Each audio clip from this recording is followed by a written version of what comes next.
Alright, hello everyone. Welcome to the Clearly Literate Bookshop's How to Play Council of Verona. This is made by Crash Games, and the game is designed or made by Michael Askew, and it plays 2 to 5 people, 13 plus, and it's about a 15 to 20 minute game.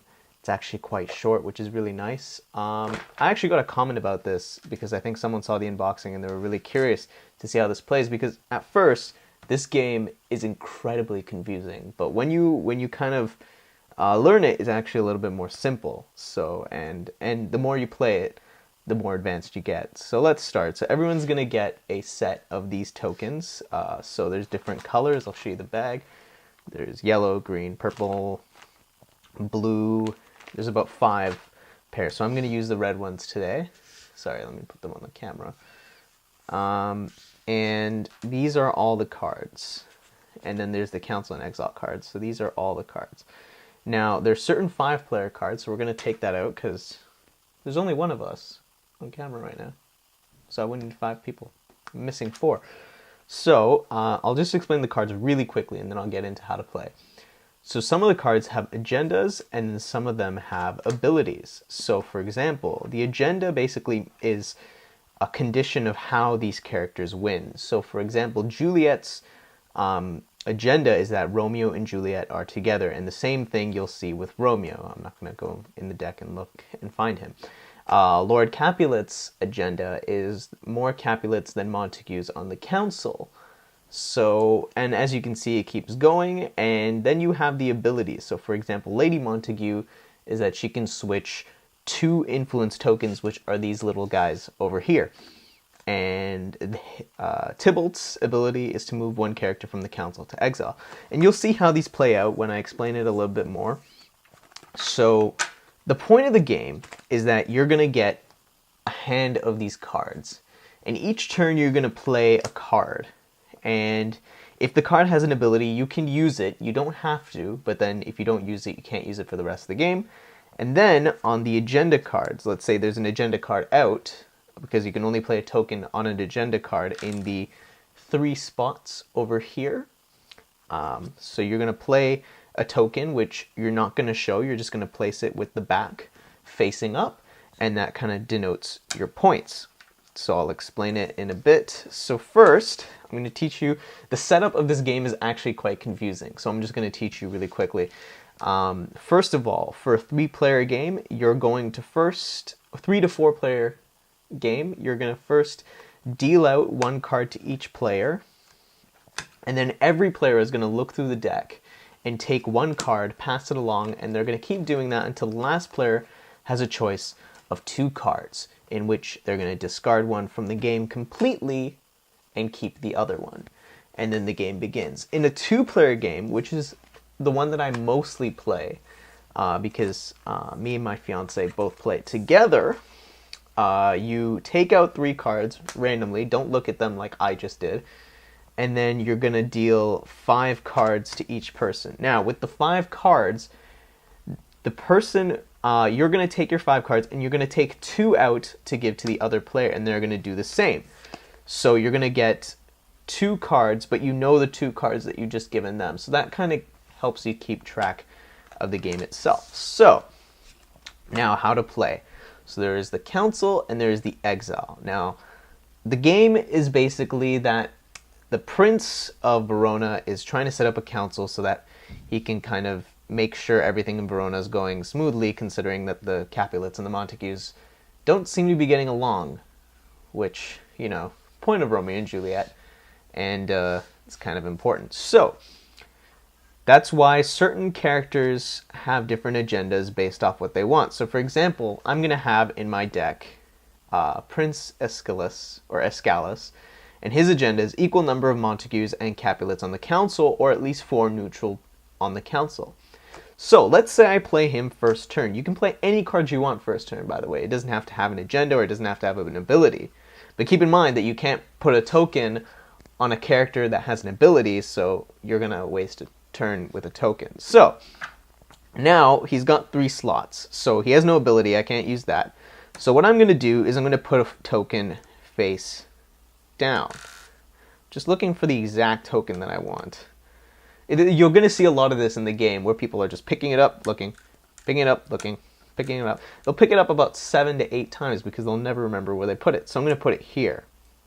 Now, this is where it gets important because this is where your tokens come to play. By the way, I just poisoned Princess Gallus. So the poison and the antidote are part of the poison expansion that comes with the second edition. And honestly, if you're playing this game, just play with the poison expansion. It makes it so much fun. I can't imagine the game without it. So, the poison expansion gives you a poison token and an antidote token. Your base tokens are these: 0, 5, 4, and 3. In a 3 to 4 player game, or 3 to 5 player game, you're not going to play with the 4 token, so you remove it. But you're going to play with these. So because I'm simulating a 2-player game, we're going to add it in. So now, this is going to be how you score. So if the character's agenda is successful, you're going to score points on that. But at the same time, this is where your strategy comes in, because right now I could pretend to put the poison token and nobody would have known I did it. And people might be thinking that I'm really betting on him. So they're going to work against me. And in the meanwhile, I can place tokens on any character. So let's say the second player puts down Romeo and Juliet. On my next turn, when I'm allowed to play a token, I don't have to play it on the character I place it on. I can place it on their character on my next turn. So really, the cards that you play aren't so much your cards as much as where you're putting them, and then your tokens are where the meat of the game is. And so the game goes on until you've played all your cards, because the one thing that's mandatory in this game is that you play a card each turn. The rest of the moves, whether you use your ability or you place a token, are completely optional. So at the end of the game, when you've played all your characters, I don't have space on this table. This table's way too small, but it's okay. So let's say I put my this token here, I put this token here, this token here.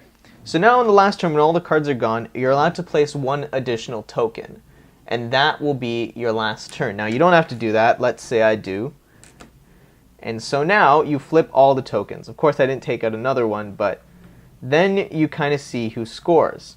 Now even though we have 5 plus 1 in this slot and 4, so that's 10, Romeo was not in with Juliet in this row, even though we only have 6 cards instead of the usual 10. So Romeo doesn't score any points. Now Princess Gallus, funnily enough, has a balance between Montague and Capulet, so he would have won. Here's the thing, I poisoned him, so he's out of the game, and nobody antidoted him. So really, nobody won this game. But now you kind of get the picture of how to play Counts of Verona, and I may have gone a little bit too much in explaining strategies and all that, but I just wanted to make it clear so that way when you're playing with, your friends and all that, when you play on your second, third game, you might, win one, because it's in your first one you're not really going to know what you're doing ever. So because this game might seem a bit confusing at first. But that is essentially how to play Counts of Verona. It's a brilliant game. I honestly love this game. I've played this game so many times now since I got it, and I can't stop playing it. It's a really small game, and it's absolutely fun and charming, and it's quite easy to teach. I've had difficulty teaching it to some people, but definitely check it out. The second edition comes with the Poison expansion. Play it. I can't imagine this game without the Poison expansion, although I should try it.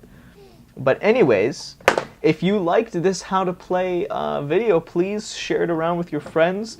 Maybe get them interested in the game. Check out the unboxing of this game. The production value is absolutely beautiful.